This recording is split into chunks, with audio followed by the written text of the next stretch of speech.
do you remember when you heard like heavier rock or metal music for the first time? Yeah, I most certainly do.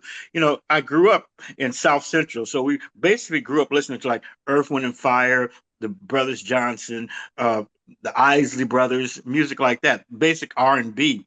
So a friend of mine who lived down the street, he was older because I was like 14, 12, you know, 14 years old. He came to me and gave me like Led Zeppelin, uh, this whole CD collection, some Rush, and he gave me some Deep Purple, and I started listening to that, and that's when I was like, wow, there's a lot more you can do on guitar than play rhythms. So that's when I got into the heavier side of music. So how did you become a musician? Being an only child and growing up in South Central LA, you can do something or be in a gang. I chose to play guitar, with my extra time. I at home by myself, my dad and I, so I just played guitar, just picked up the guitar, but the first time he bought me a guitar, I thought I was going to pick it up because he loved BB King. I thought I was going to play like BB King right off the bat. And so I'm still, Little did you know. 60 some years later, 50 years later, I'm still trying to get BB King's licks down. So, but was there like some reason why you chose guitar? Were there like some guitarists that you looked up to, or how did Well, that happen for you? well, when I grew up in Detroit, and my early life before I came to Los Angeles, like all the way to sixth grade, and down the street there was a guitar player that used to rehearse his band. His name is Dennis Coffey. If anybody looks up Dennis Coffey, he had a band called Dennis Coffey and the Detroit Guitar Band. He had a song called Scorpio. That was his big hits, but it was Okay. just guitars, like three guitars. But I remember going in that his house watching them play when I was like 8 years old or 10 years old, and it was like 50 guitar players. It wasn't 50, it was probably three, but it seemed like 50 guitar players Yeah. at that time to me. And so when I came to Los Angeles, I decided, to get a guitar. We went walking by I think it was a pawn shop or something like that, and I saw a guitar. And I said, I want the guitar. And then there were musicians in the neighborhood. So we started a band. So when it comes to like rehearsing and learning to play, how did that happen for you? Were you like immediately jumping like doing your own songs, or were you like learning some other band songs, or how did that happen for you? I've always learned other people's songs. That's what got us to our style that we had now. Like in high school, I would learn Isley Brothers songs because that's the only song that's digestible, as far as R&B goes, with a lot of guitar on it. You couldn't go to the school that we go to and play, Led Zeppelin. It wouldn't jive. But Ice, there's something on the internet that Ice talks about me playing during high school, and I had flash pots, and I'd roll around on the stage, and all the Crips would say, "He's good, huh?" They didn't get it, but they knew he was good. Are there like some specific covers that you remember in the early days, like learning yourself? Yeah, I remember learning how to play "Who's That Lady," and everyone knows that song. And I remember playing that note for note. "Summer Breeze," the Stills and Croft song. The Isley Brothers did a version of it, which is really good. I remember playing some early Parliament Funkadelic stuff, with Eddie Hazel playing guitar, which is also the Funkadelics by themselves, which came back from the 70s and 60s, just the Funkadelics, not Parliament Funkadelics, but the Funkadelics themselves. So, like you said, that you had to sort of choose between the gangs and guitar. So, were you like playing all the time on your free time, or how did you develop the skills you have today? I learned how to play on my free time, and there was a gang member who lived across the street from me who kept me away from the gangs. He was like, you're good, you're gonna, be something. So he always kept me away from the gang members. He didn't let them mess with me. I could walk to school with my guitar, which normally they'll be taking it from people. I went to school with the guitar. Okay. So, Yeah. but jumping now from Mhm. rock to metal, how did that evolution came to I don't be? even know. I don't know, even from rock to metal. I don't know what the difference is between rock and metal. I mean, the guitar is still turned up, the distortion's still on. I mean, I don't know. I think our first record, the Body Count's first record, I consider it more punk than Yeah, rock. yeah, We yeah, were a yeah, punk yeah. band. It was looser. It was Yeah, looser. it was I sort of think, like hardcore punk-ish kind of stuff yeah, that you were playing. and because the band was young, I think after a while, I think by tightening up or learning how to play, the band learns how to play better. I think that's what they defined as metal. You know what I mean? And it's no, for me, there's no separation between rock and metal. I consider us a rock band, but people always say metal. And I'm like, we won a Grammy for best metal performance, but I can still consider it rock, but they put the metal, you know, label on it. But you seem to be sort of like getting heavier and heavier with each album. So there's I, some I, truth behind it, I think. I, I don't know, but if you mean heavier is more metal, so I Yeah, in a guess we way. are, yeah.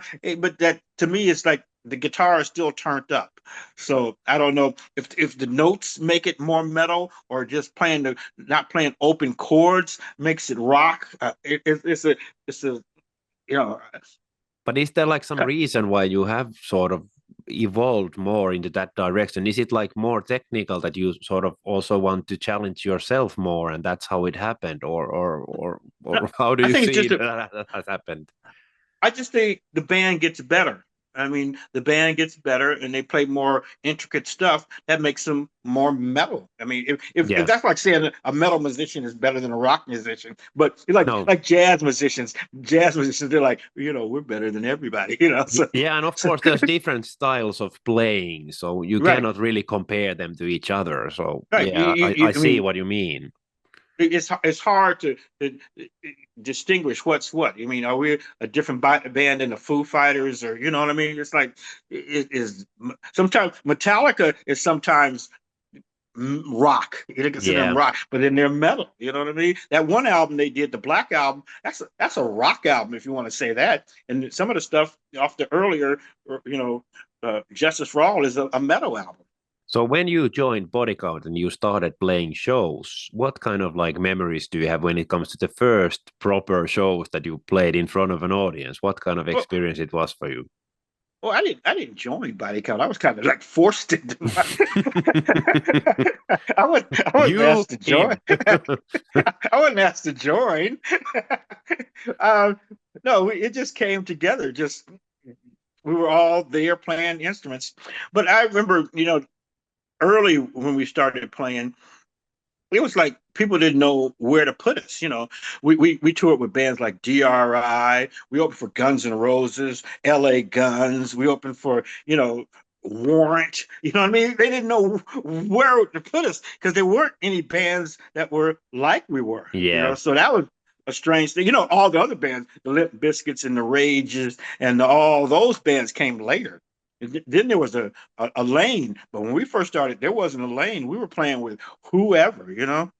We played with whoever would have us. So was that like also nervous experience because you didn't really know what to expect also from the crowd? No, it wasn't nervous because we weren't afraid. So we didn't have any expectations, so we weren't nervous about it. We were just like, we're going to do what we do and just hope that a band that really kind of influenced the way we were was Nirvana. Okay. Believe it or not. But they came the way they were. They came dressed the way they were. We came out in a rock thing where bands were dressed in spandex and puffy shirts and glitter and all that. We just came out saying we're just going to be who we are. And then we found an audience. Then everything started switching over to the way we were band. Rock bands were accessible. They weren't so glammy. In the early days, like beginning to playing shows, did you had some kind of like warm-up routine that you followed before the shows? And do you have today some kind of routine, and has that like evolved during the years? Not at all. We don't. Sometimes we play some notes, but the band. I've seen some bands rehearse backstage. The drummer has pads and they're doing all kind of stuff. We don't do that. We're just like, okay, let's let's play. We're getting ready to play for an hour and a half.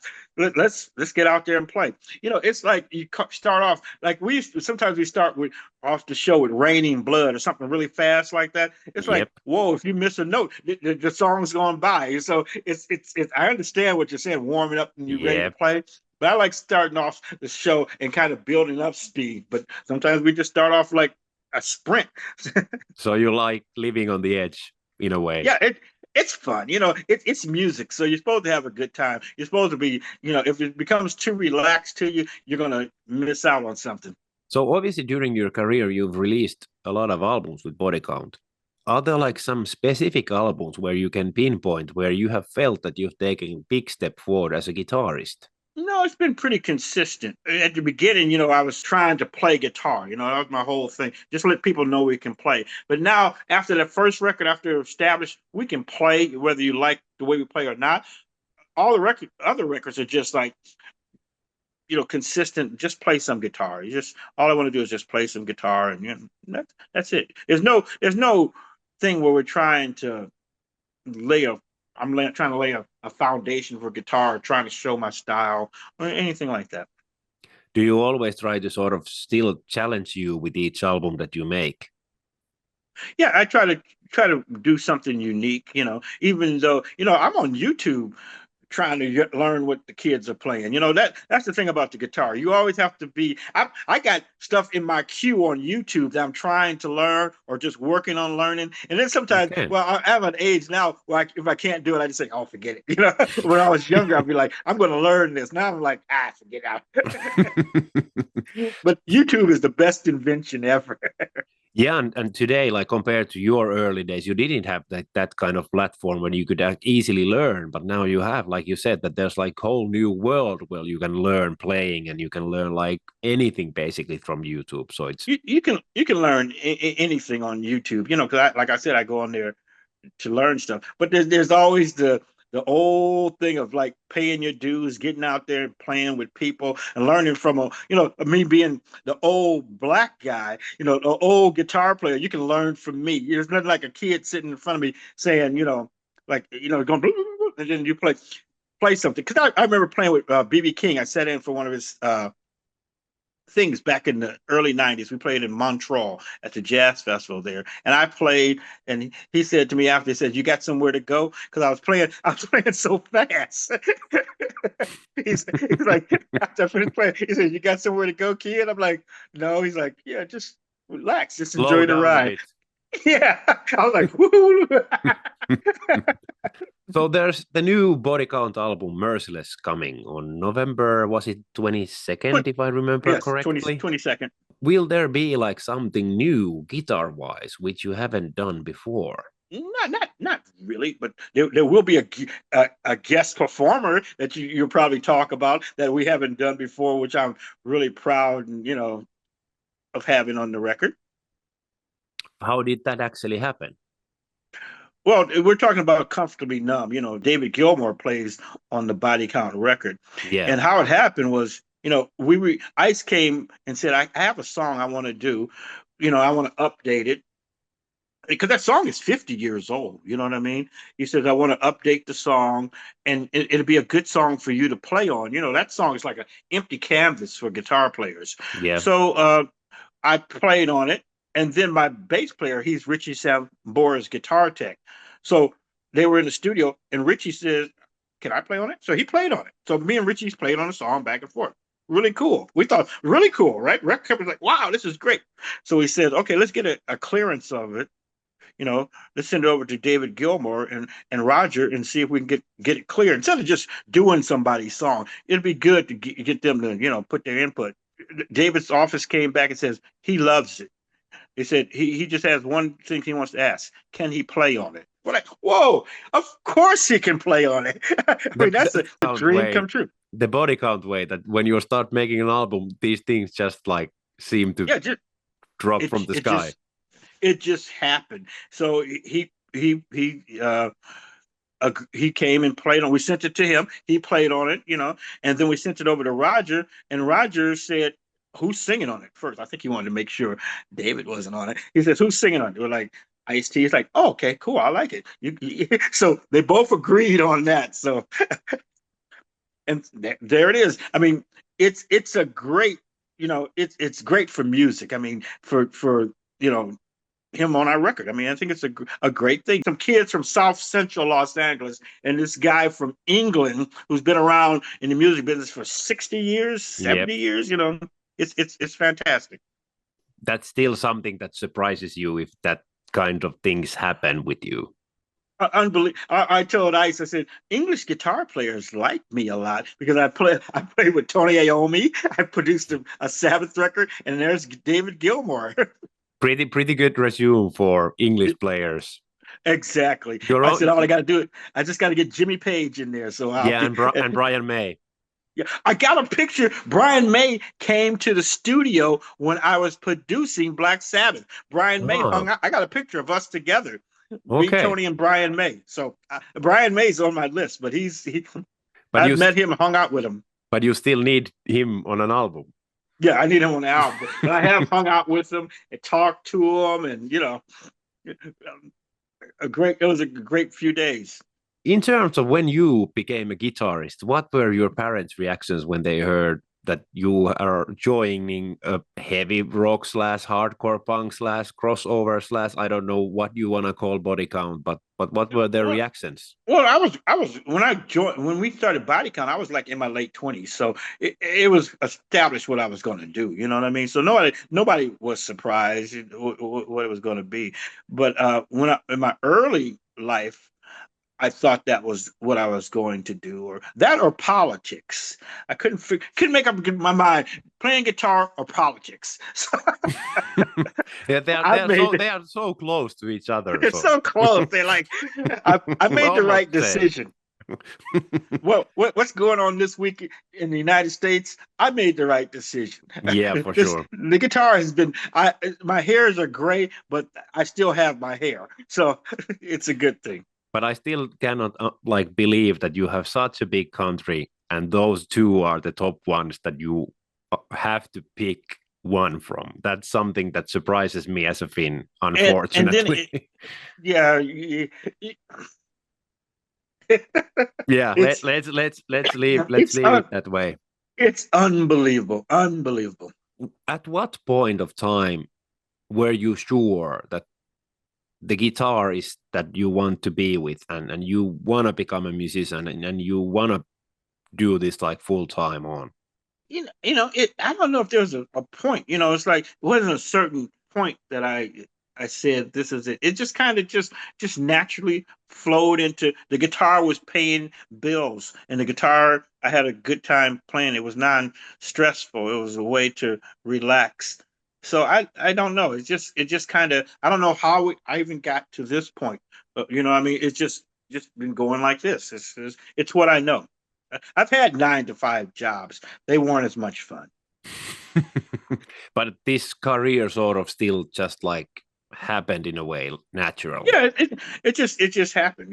So I don't know. It's been good. It's been fun. I've got to travel around the world 15 times. I wouldn't have done that doing anything else. Maybe politics, but but it wouldn't have been the same. Thanks a lot once again for talking to me and all the best for the release of the upcoming album. Anything you want to say to the Finns as a Oh, closure?